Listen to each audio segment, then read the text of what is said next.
Raiganj coronation high স্কুলে আজকে vote দিলেন রায়গঞ্জ লোকসভা কেন্দ্রের তৃণমূল কংগ্রেস প্রার্থী কৃষ্ণ কল্যাণী। একটু বাইরের দিকে, একটু মুখটা বাইরের দিকে, দাদার দিকে তাকান। হ্যাঁ হ্যাঁ। সকাল সকাল আমি ভোট দিয়েছি, এরপর আমি বুথে বুথে যাব, সব জায়গায় ভোট প্রক্রিয়া স্বাভাবিক চলছে কিনা সেটা দেখার জন্য। আর যেই হিসাবে মানে মহিলাদের আমি প্রেজেন্স দেখছি, যে হিসাবে সকাল সকাল মহিলারা এসেছেন এয়ার ভোট লাইনে, দেখা যাচ্ছে 80% মহিলারা আছেন। আর মায়েদের, দিদিদের, বোনেদের হৃদয়ে মমতা বন্দ্যোপাধ্যায় বিরাজ করেন। আমি বিধানসভা লড়েছিলাম, এরপর ভাবে নেন এটা লোকসভা আছে। হ্যাঁ, তো এটা ভাবে নেন আমার জন্য আমি একটু এক্সাইটেড। হ্যাঁ, কেননা অনেকটা জায়গা আমাকে কভার করতে হবে। ইসলামপুর, চাকুলিয়া, গোয়ালপুকুর, করণদিঘি, হেমতাবাদ, রায়গঞ্জ আর কালিয়াগঞ্জ 7টি বিধানসভা জুড়ে একটা লোকসভা। কিন্তু যে হিসাবে মানুষের সাড়া পাচ্ছি, যে হিসাবে মানুষের সমর্থন পাচ্ছি, সাধারণ মানুষ এবার তৃণমূল কংগ্রেসকে দুহাত তুলে আশীর্বাদ দিচ্ছে, এর মধ্যে কোনো সন্দেহ নেই। দার্জিলিংয়ের ফাঁসি দেওয়া একটি বুথে ইভিএম খারাপ, 163 নম্বর বুথ। আজ সকাল থেকেই ইভিএম খারাপ, এখনো পর্যন্ত ভোট গ্রহণ শুরু হয়নি। প্রায় 1 ঘন্টা 40 মিনিট হয়ে গেল ভোট পর্ব শুরু হয়েছে, যদিও দার্জিলিং লোকসভা কেন্দ্রের অন্তর্গত ফাঁসি দেওয়াতে একটি বুথে সেখানে কিন্তু ইভিএম খারাপ রয়েছে।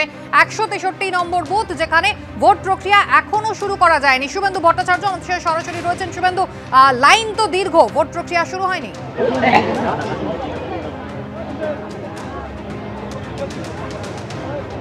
একদম, দেখো সকাল 5:30 6টা থেকে প্রচুর মানুষ কিন্তু এই ভোটের লাইনে দাঁড়িয়েছে।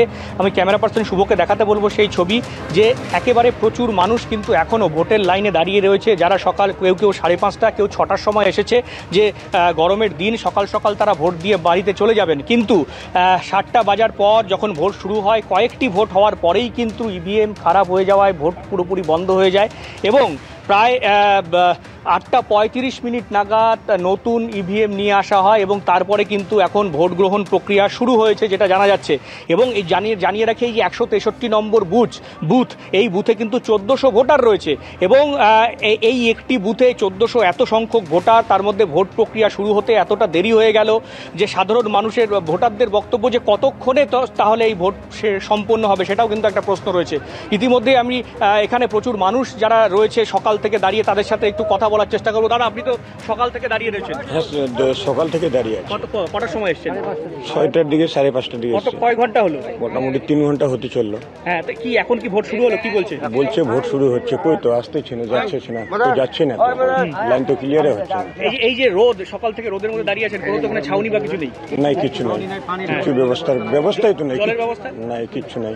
দেখো, এখানকার সাধারণ লোকজন যেটা বলছে, যে সকাল থেকে এই প্রখর রোদের মধ্যে তারা বসে রয়েছেন, মহিলারাও রয়েছেন, কিন্তু এখানে কোনো পর্যাপ্ত জলের ব্যবস্থা বা কোনো ভোট কেন্দ্রে কোনো ছাউনির ব্যবস্থাও কিন্তু নেই। কাজেই চরম হয়রানির শিকার হচ্ছেন এখানকার মানুষ।